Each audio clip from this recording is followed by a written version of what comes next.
You and I are going to take a political lesson today.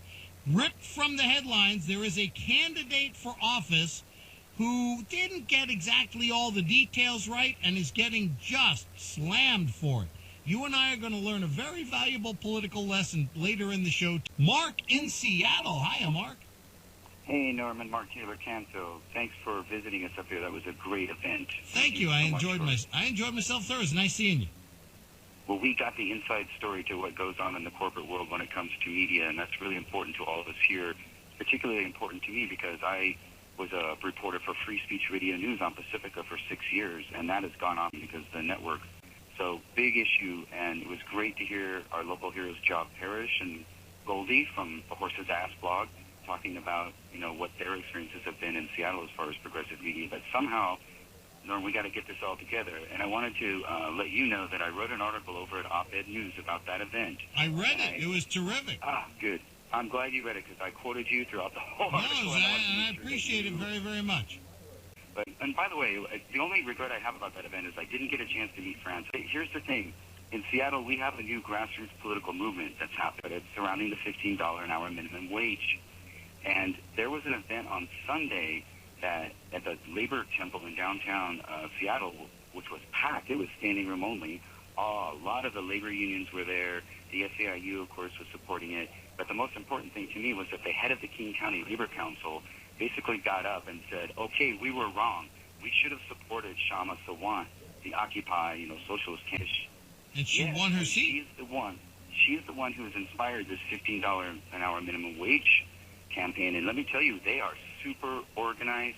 This is a really, really smart, well thought out, strategized campaign. What they're going to do is they're going to hold a bunch of local forums, and then they are going to go to the city council and say, you have until April to pass an ordinance in Seattle requiring a $15 an hour minimum wage. If you don't, so in April there will be a big meeting where everyone will get together, and if the council doesn't follow through on this issue, it will be run as a local issue on the ballot in November, and it will also probably be run as a statewide ballot initiative.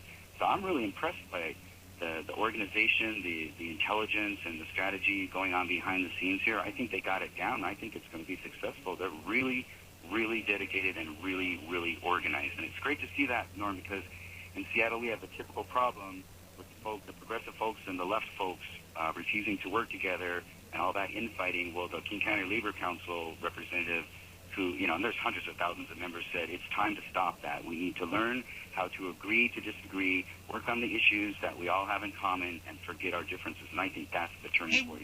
There's some guy I know who's been saying stuff similar to that for a long time. I can't remember his name off the top of my head. Something like Goldman, something like that. Some guy's been saying stuff like that, and I appreciate that other people are now catching on. Mark, let's give credit where she has done a lot of work on the minimum wage issue, and she has shown on lots of different show segments that she's done over an extended period of time that the minimum wage is such a big winning issue. Wherever it's put on the ballot, it wins with 78% of the vote, 72% of the vote, no matter where, in the Republican areas, Democratic areas, it's a huge winning issue.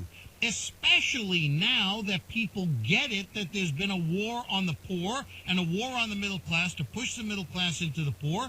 I mean, we have all the evidence we need that this issue of raising the minimum wage to give everybody the dignity of at least a decent enough paycheck so that they can put some food in their belly and any kind of roof over their head is a huge winning political issue, and we ought to be running with it. And it's a great cudgel to hit over the heads of Mitt Romney and the other 85 people that collectively own half the value of the planet.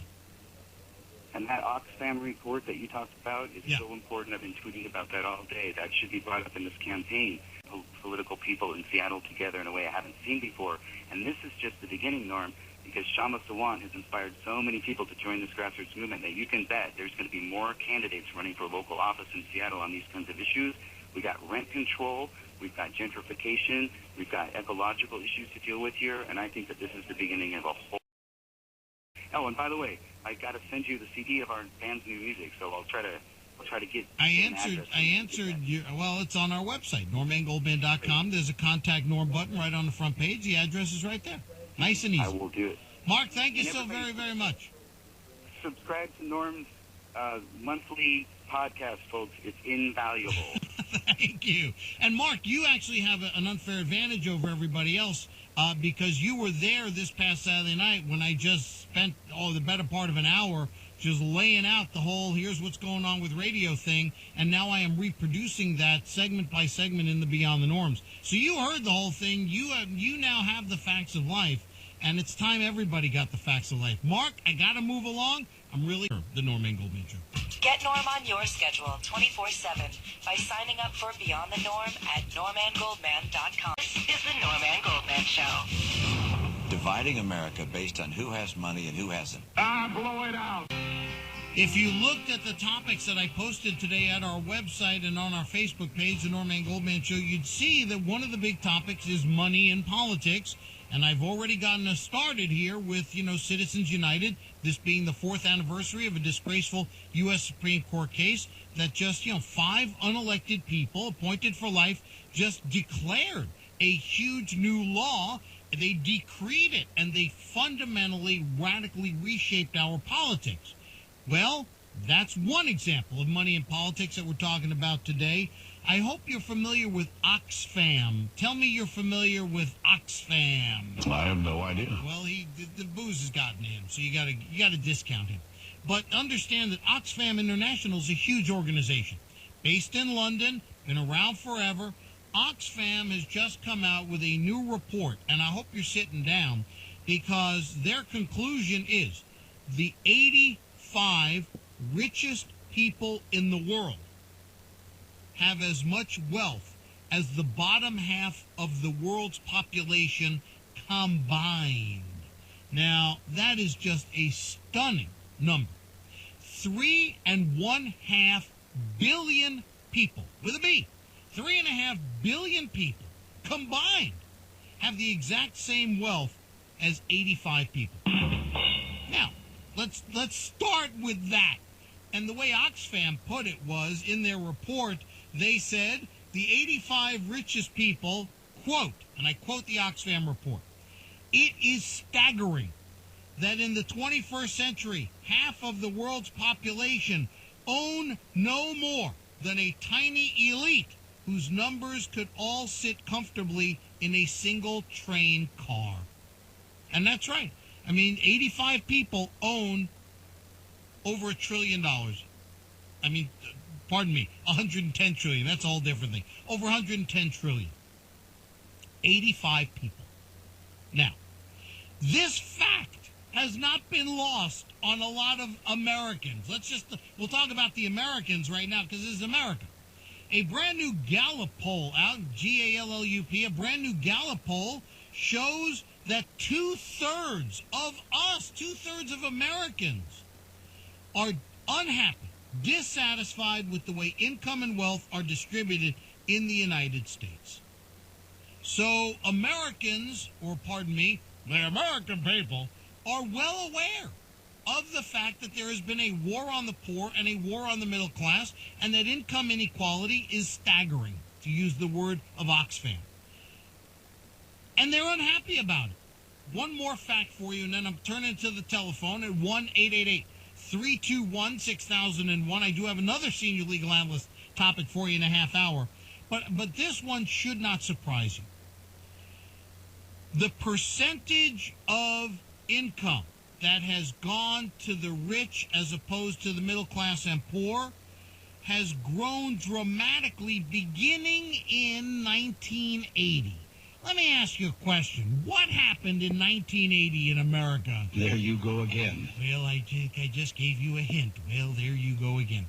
Starting in 1980 with the election of you-know-who. There you go again. There I go again. Starting with the election of that guy, we have seen a belief pushed on all of us in the United States and worldwide that if you push all the money to the top, some of it will tinkle down and everybody will get wealthy. Well, we have now we're into year 34 of that experiment, and look what has happened. 85 people, I'm talking about 85 warm bodies, 85 individual humans now own the exact same amount of wealth as half the population of the planet. Look how well Ronald Reagan's experiment has worked. It's a miracle, I tell you. So, 2/3 of Americans have figured this out. It took them long enough. It only took 3 decades plus, but they finally figured it out. It's like, hey, the rich have waged war on the middle class and the poor. They've stolen it all. Now, what do you do about it? That's the question. What do you do about it? And the answer is not so easy, because the politicians who run for office are all representing those 85 people, because that's where the money is. There is a bumper sticker out there. I'll bet you've seen it. It's cute. It's a bumper sticker, right? So it's cute, it's funny, it's a few words, it's a bumper sticker. And it says, don't vote. It only encourages them. Right? And that's cute. Don't vote, it only encourages them. Well, the problem is, it's exactly 180 degrees opposite wrong.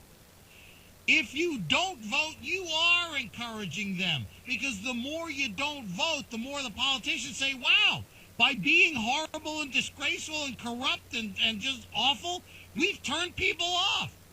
And the more we turn them off, the more they ignore us. And the more they ignore us, the more we get to do stuff and nobody cares because nobody's paying attention, they're not noticing. Isn't that marvelous? Let's be even more corrupt. Let's be even more disgusting, and let's be even more obviously outrageous, and people will get thoroughly disgusted with us, and they'll stop voting at all, and it'll be fantastic. It'll be a smaller and smaller pool of people who pay attention, and those people will be people that we have managed to brainwash. That bumper sticker is exactly the opposite wrong. When you don't vote, you are encouraging them. You've got to get involved. You've got to care. And you've got to make it clear that the politicians who say, income inequality is a huge problem and I'm going to do something about it. I'm going to get the minimum wage raised. I'm going to bring American jobs back to American shores. I'm going to get people paid a good wage. I'm going to provide them decent benefits. I'm going to tax the rich and make them pay their fair share. I'm going to reform the tax code and take all this ridiculous corporate welfare out of it. I'm going to make Mitt Romney pay more than 14% taxes. Those politicians get our votes, and you got to pay attention. If you don't pay attention, they love it because they say, hey, I get to do anything I want, and they don't care. That bumper sticker is very dangerous and destructive. You've got to go against the grain. The more horrible they are, the more you've got to care about politics, and the more you got to get involved to get rid of them. I know it's not easy. I know you're busy. I know you're already exhausted. But you got to get into the habit of voting. At a minimum, always vote. Whenever there's elections, spend 5 minutes on the internet figuring out what the issues are. You can listen to me. I'll help you along. You can talk to other folks who you trust. But get in the habit of voting every time there's an election, especially the local ones, because the local ones are much more about your individual quality of life in your locality than they are anything else. Everybody wants to vote for the president. Great, 130 million people vote in a presidential election. So you're 1 in